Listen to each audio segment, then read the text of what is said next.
তো গাইস, এটা আমার লেবু বাগান, তোমাদের সবাইকে দেখাচ্ছি লেবু বাগান। এটা আমি চাষ করেছি লেবু বাগানটা। খুব সুন্দর লেবু বাগানটা হয়েছে, কিন্তু লেবু বাগানটা কিসের জন্য খুব সুন্দর হয়েছে তোমাদের আমি সেই পার্সোনাল ট্রিকটা বলে দিই। এটার মেন উদ্দেশ্য হচ্ছে, এটা এত ভালো হয়েছে, এত ভালো ফল হয়েছে কিসের জন্য। এখানে কিছু কিছু আমার কিছু বন্ধু আছে যারা আমার ভালো চাষ দেখে এখানে এসে খারাপ কাজ করে, মানে খারাপ কাজ বলতে পায়খানা করে দেয় এখানে। আরে ভাই, তোরা তোরা এত হিংসা করিস কেন আমাকে দেখে? এত সুন্দর আমার লেবু বাগান দিয়েছি, এত সুন্দর গন্ধ, আর তোরা এখানে এসে ইস ভাই, লেবুর পাতা, লেবুর গন্ধর থেকে তোদের গুড়ের গন্ধ বেশি আসছে এখান থেকে।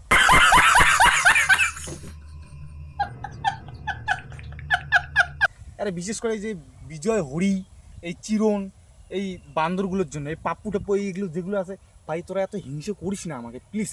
আমাকে বড়লোক হতে দে, আমি বড়লোক হওয়ার চেষ্টা করতেছি। এখানে ভুট্টা আবাদ করেছি, এখানে ভুট্টাটা তো দেখা তো, এই যে ভুট্টা আবাদ করেছি চারপাশে। আর লেবুর একটু দামটা বেশি, তো এখানে লেবু, এই জন্য এখানে লেবু চাষটা ভালো হয়েছে। ভাই প্লিজ, অনেক ভিটামিন দিয়েছিস, লেবুগুলো ভালো হয়েছে, আর ভিটামিন আমার দরকার নেই।